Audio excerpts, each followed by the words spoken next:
गेंदबाज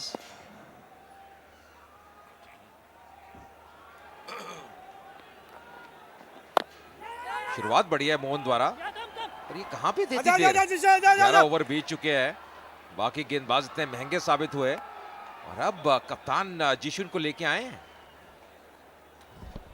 देखिए अब मुझे लगता है कि last roll of the dice है, ऐसा कुछ बचा नहीं कि जो नहीं कोशिश की है। अब जो उनके मेन फ्रंट लाइन गेंदबाज हैं वो भी आज अच्छे खासे आड़े हाथों लिया है सचिन ने उनको। 100 हार्ट्स इनिशिएटिव और बिग ब्रदर फाउंडेशन जो है वो भी सचिन जोशी की है, जिसमें इतना बढ़िया उन्होंने योगदान देना, और इस समय तो बल्लेबाजी से योगदान जो दे रहे हैं बहुत बढ़िया। ऐसा लगता है कि तेलुगु वॉरियर्स ने इस सीजन कुछ धमाल करने का मूड बना लिया। पिछले कुछ सीजन से वो फ्लैटर टू डिसीव वाली बात रही है कि ऐसा लगता है कि बहुत अच्छे हैं पर अंत में जाते जाते जीत नहीं पाते। तो इस बार चेन्नई को और बुलडोजर्स को कुछ कंपटीशन जरूर मिलने वाला है। और खासकर अगर सलामी जोड़े की बात करें, क्योंकि सचिन जोशी अब ऊपर आ रहे हैं खेलने के लिए, तो एक दाएं हाथ की अब सलामी जोड़ी नजर आ रही है। और यहाँ पे अब अच्छी शुरुआत मोहन द्वारा, नबीतुल्ली गेंदबाजी कर रहे हैं और कुछ बहुत ही टाइट ओवर डालने होंगे अगर वापस आना है, अन्यथा अगर दूसरे एंड से भी रन जाएंगे फिर मुश्किलें बढ़ेंगी बंगाल टाइगर्स के लिए।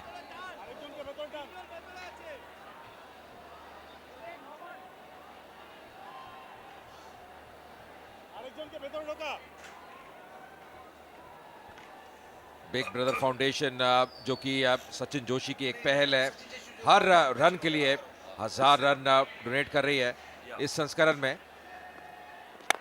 और इस बार एक बार फिर से इनफील्ड को क्लियर करते हुए बहुत ही बढ़िया टाइमिंग और प्लेसमेंट, 4 रन और मिलेंगे। बाबू भी ऐसा लग रहा है कि अब खुल के बल्लेबाजी कर रहे हैं और शायद देख लिया है जिस अंदाज से सचिन जोशी ने आज खेला है। और कहते हैं कि ये खरबूजा को देख के रंग बदलता है, और यहाँ पे बाबू जोशी को देख के रंग बदलते हुए। नहीं, बढ़िया बल्लेबाजी है क्योंकि बॉल के हिसाब से ही शॉट मार रहे हैं। पिछली गेंद में पावर नहीं थी, विकेट के बीचों बीच से रूम नहीं था, तो उसको सम्मान भी दिया। तो ऐसी बात नहीं कि जैसी गेंदबाजी हो उसको उड़ा रहे हैं। वॉचफुल इनिंग्स है और मेरिट के हिसाब से खेल रहे हैं। एक ओवर जो अच्छा नजर आ रहा था महंगा साबित होता हुआ, भारी किनारा और एक बार फिर डाइव किया पर कोई लाभ नहीं, 4 रन और मिलते हुए। तो बड़ी जबरदस्त शॉट है, इंटेंडेड शॉट है। देखिए आप अगर स्लो मोशन देखेंगे आप तो एन मोमेंट पे अपनी कलाइयां खोल दी उन्होंने, और एग्जैक्टली उनको पता था कि वो शॉट कहां खेल रहे हैं। बहुत बढ़िया। चल अतुल पहले ही भाप लिया था कि थर्ड मैन का फील्डर सर्कल के अंदर है, और जी हाँ जैसे कलाई मोड़ी आप गैप भेदा, 4 रन मिलते हुए। और ये देखिए प्रतिक्रिया, कितने खुश, और क्यों नहीं। भेजे के करीब पहुंचती हुई तेलुगु वॉरियर्स की टीम, 25 रन चाहिए अब यहां से।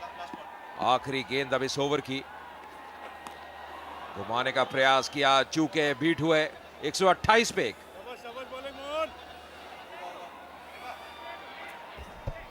एक गेंद बची है अभी, बढ़िया स्लॉट में थी आखिरी गेंद, ये चूक गए। हल्का सा रूम बनाना चाहते थे, थोड़ा सा एक्साइटेड हो गए। अब बैक टू बैक बाउंड्रीज जो लगाई हैं, 11 रन इस ओवर में आ चुके हैं। हाथ से लग गई पर बिल्कुल सीधी शॉट, थोड़ा सा पेस कम कर दिया गेंदबाज ने। 13 रन फिर भी इस ओवर से आ गए, तो 12 ओवर के बाद 130 रन।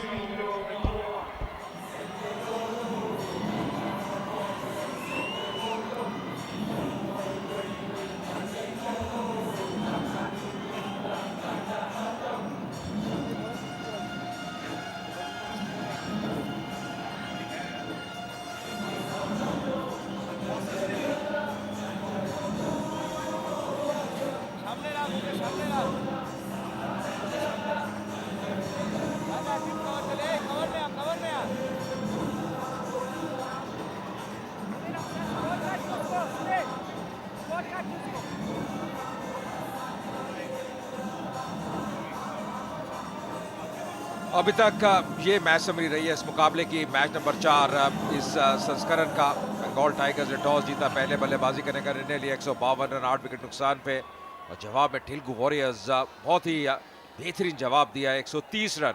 और मात्र एक ही विकेट गंवाया है। 12 ओवर की समाप्ति हो चुकी है। सैंडी नए ओवर को लाते हुए बढ़िया गेंद पर सम्मान देते हुए गैप में खेला एक बार फिर, काफी सूझबूझ के साथ।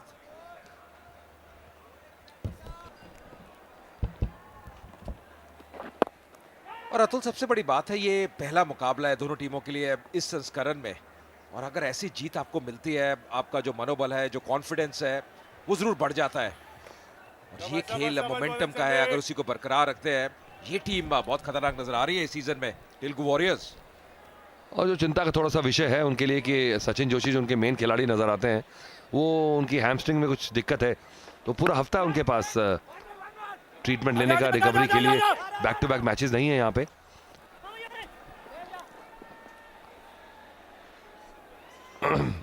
आसानी से 2 रन ले लिया। अब तो बिल्कुल ऐसा लगता है कि इंतजार में है बंगाल टाइगर्स। रिक्वायर्ड रेट देखिए तो 2.5 रन के करीब पर ओवर, और 9 विकेट हाथ में। बिल्कुल एक तरफा मुकाबला ये।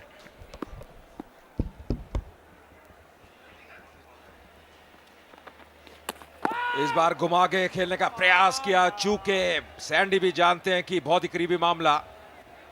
दोनों बैट्समैन वेल सेट है और ऐसे विकेट थ्रो करने की कोई जरूरत नहीं। क्रॉस द लाइन खेलने का प्रयास किया था और एक स्टंपिंग का मौका भी था, काफी आगे निकलाए थे बाबू। Sandy has been excellent I think. ये देखिए आसानी से, ओह 1 बाउंस। और देखिए बस बिल्कुल स्लॉट में है, और ये मुझे लगता है कि बेहतर है कि आप ज्यादा जोर से मारने की कोशिश ना करें, बट टाइमिंग की कोशिश करें। पिछले शॉट में बहुत जोर से मारने चले गए थे तो लाइन मिस कर गए। अब देखिए बैटिंग भी कितनी आसान नजर आ रही है इस पिच पे, तो ये मौसम का भी मुझे लगता है कि जलवा है। जब हल्की सी नमी आती है और थोड़ी सी ड्यू फैक्टर है, उसमें बॉल ग्रिप नहीं कर रहा। जी बिल्कुल सही कहा, मुझे लगता है विकेट थोड़ी बाइंड हो चुकी है, बाइट का इशारा एम्पायर का।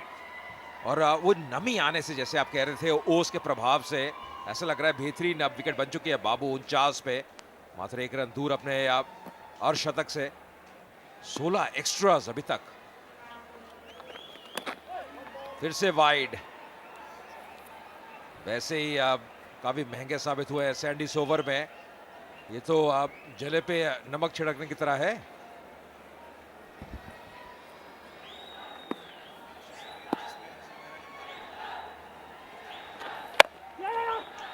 इसको धकेलते हुए ऑफ साइड पे 1 रन और मिलेगा। 50 रन पूरे किए बाबू ने, बहुत ही बेहतरीन पारी।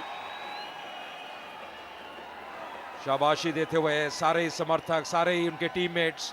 141 पे।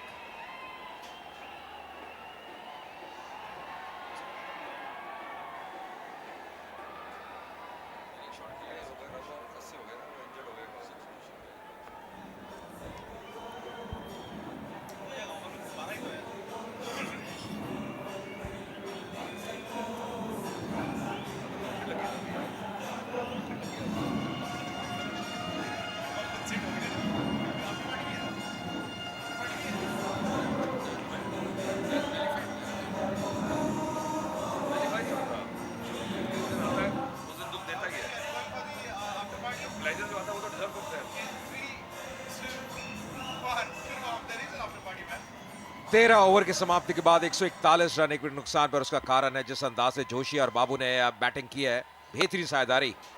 फिर से ड्राइव किया, ऐसा लगा कुछ जूता जरूर लगा है, जिसके कारण मात्र 1 ही रन मिलेगा बाबू को। स्ट्राइक पे आते हुए एक बार फिर सचिन जोशी। ऐसा लग रहा है जरूर थोड़ा संघर्ष कर रहे हैं। रनर भी अभी क्रीज पे है सचिन जोशी के लिए, प्रिंस के रूप में।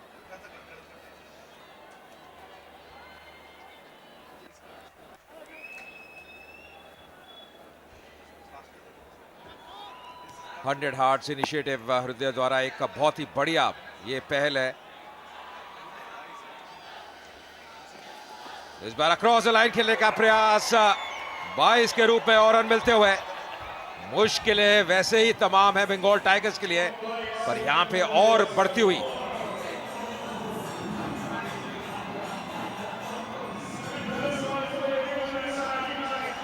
और अगर आप नजर डालें 21 एक्स्ट्रास, जिसमें 5 बाइज है, 5 लेग बाइज है। थोड़ी गेंद नीचे दूर रही और ऐसी गेंदों को पकड़ना बहुत जरूरी विकेट के पीछे। कप्तान जीशू काफी निराश। आज बेहतरीन साझेदारी हुई थी रॉय और जीशू के बीच में, पर ज्यादा उसका फर्क पड़ा नहीं। मुझे लगता है इसमें मैंने जो पॉइंट मेंशन किया था पिछले ओवर में, विकेट का बहुत बड़ा हाथ है इसमें। इतनी खराब गेंदबाजी तो नहीं, पर बिल्कुल मदद नहीं मिली है कुछ भी गेंदबाजों को विकेट से। कोई ग्रिप, कोई टर्न, बाउंस, ऐसी मदद जो मिली थी तेलुगु बॉलर्स को, तो मुझे लगता है कि ये बड़ा फैक्टर होगा। अब अगले आने वाले मैचेस में टीमें ये बात को जरूर ध्यान में रखेंगी। ये चेस करना यहाँ पे शाम को फायदेमंद है। यह चेन्नई राइनोज की, जैसे अतुल आपने बात की, 150 से नीचे का स्कोर डिफेंड किया, पर अब तो ऐसा लग रहा है गिव अप कर चुके हैं। शारीरिक भाषा इतनी बढ़िया नजर नहीं आ रही बंगाल टाइगर्स की टीम की। जीशू जरूर सोच विचार कर रहे होंगे कि अगले मुकाबले में किस रणनीति से उतरे, खासकर अगर गेंदबाजी की बात की जाए। इस बार उठा के खेला है, क्या ये विनिंग शॉट है? पर यहाँ पे विकेट मिलती हुई अंत में सचिन जोशी की एक बेहतरीन पारी समाप्त होती हुई। विनिंग शॉट लगाना चाहते थे, पर सीधा गेंद फील्डर के हाथ में जाती हुई। अभी भी यहां से 3 रन चाहिए मुकाबला जीतने के लिए, पर बहुत ही बेहतरीन पारी, जितनी भी तारीफ की जाए उतनी कम। आखिरकार कुछ तो सही हुआ। एक नोशनल विक्ट्री मैं मानता हूं इसे। सचिन को नॉट आउट जाना चाहिए था वैसे, मुझे लगता है इतनी बढ़िया पारी खेल के, पर खैर फिर भी टीम के लिए खेले। आराम से 2 रन ले सकते थे जीत के और नॉट आउट आ सकते थे, पर ऐसा स्टाइल नहीं। यहाँ पे बड़े एक इम्पैक्ट के साथ खत्म करना चाहते थे। या बिल्कुल आज उन्हीं का दिन रहा है। अगर आप गेंदबाजी की बात करें, सचिन जोशी ने 3 विकेट लिए, 67 रन बनाए, तो बहुत ही बढ़िया परफॉर्मेंस रही है। और बहुत मुश्किल नहीं कि आज मैन द मैच कौन रहेगा। तेलुगु वॉरियर्स 150 रन, 2 विकेट नुकसान पे मात्र 3 रन चाहिए मुकाबला जीतने के लिए। अकीनेनी अब आए हैं नए बैट्समैन जिनकी औसत बहुत ही बढ़िया है, लगभग 50 की, और स्ट्राइक रेट बेहतरीन। और आते ही बढ़िया टाइमिंग के साथ खेला ऑफ साइड पे। बाबू अब स्ट्राइक पे आते हुए, क्या विनिंग शॉट वही खेलेंगे?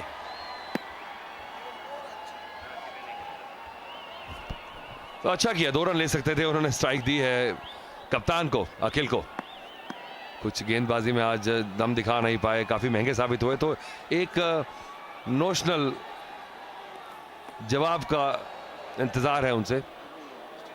सिंबॉलिक जेस्चर जिसे कहते हैं, कई बार विनिंग रन भी बहुत मायने रखता है, तो कई बार लोग मौका दिया जाता है लोगों को।